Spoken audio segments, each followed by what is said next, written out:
Hey guys, how you doing? I hope you are doing well. This is HP Deskjet 2721E. This printer is multifunctional printer, 3-in-1 in the sense you can copy, scan, print from this printer.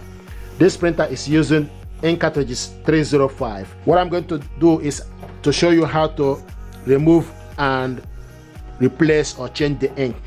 So first of all, you need to switch the printer on. Once you switch the printer on, then you open it up. Open the ink cartridges holder.